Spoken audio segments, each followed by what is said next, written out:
sebelumnya kita sudah membahas mengenai substansi hak dan kewajiban asasi manusia dalam Pancasila. Untuk materi sekarang, kita akan membahas mengenai hak asasi manusia. Pernahkah kalian menyaksikan, membaca berita, atau melihat di media massa tentang orang tua menganiaya anak kandungnya sendiri atau anak yang menganiaya orang tua? Atau berita tentang pembantu rumah tangga yang disekap oleh majikannya, bahkan gajinya tidak dibayar.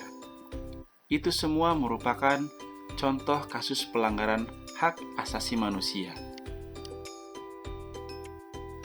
Yang dimaksud dengan pelanggaran HAM, menurut Undang-Undang Republik Indonesia Nomor 39 Tahun 1999 tentang Hak Asasi Manusia, pelanggaran HAM adalah setiap perbuatan yang menghalangi, membatasi, dan mengurangi kebebasan orang lain untuk melaksanakan HAM atau melaksanakan hak asasi manusia.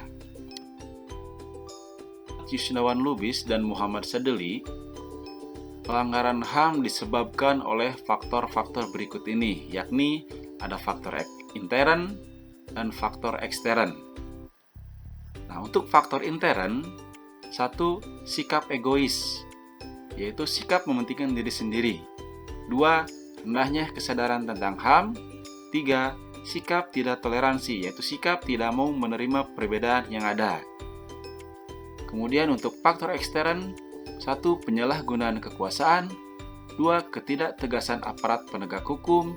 Yang ketiga, penyalahgunaan teknologi, dan lain-lain. HAM ada 2 jenis, ada yang ringan dan ada yang berat. Nah, untuk pelanggaran HAM ringan, 1. Melakukan penganiayaan.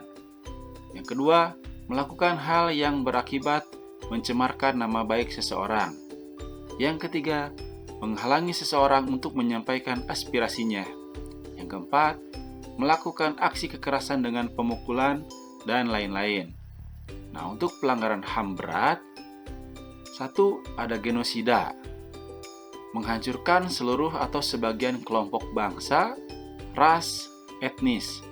Yang kedua, penyiksaan. Yang ketiga, penghilangan orang secara paksa. Yang keempat, perbudakan, dan lain-lain. Kemudian ada contoh pelanggaran HAM di Indonesia.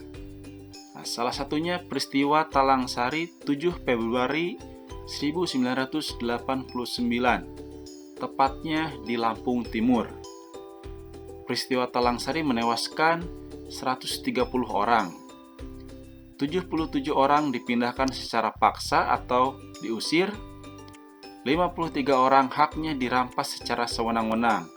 Dan 46 orang mengalami penyiksaan. Bahkan jumlah korban secara pasti tidak diketahui hingga saat ini. Kerusuhan Mei 1998 jadi sejarah kelam bagi bangsa Indonesia.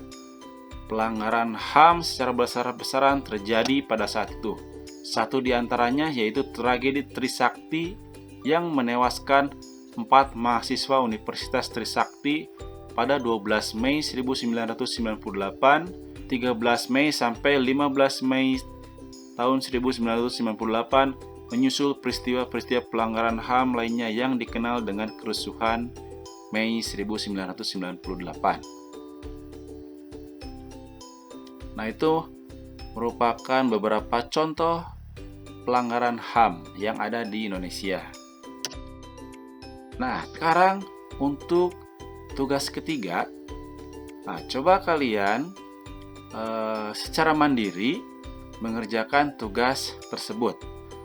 Pelanggaran hak asasi manusia terjadi juga di lingkungan sekitar, tempat tinggal kalian seperti di keluarga, sekolah, ataupun masyarakat. Nah, coba kalian identifikasi bentuk pelanggaran yang terjadi di lingkungan-lingkungan tersebut. Masing-masing 3 contoh.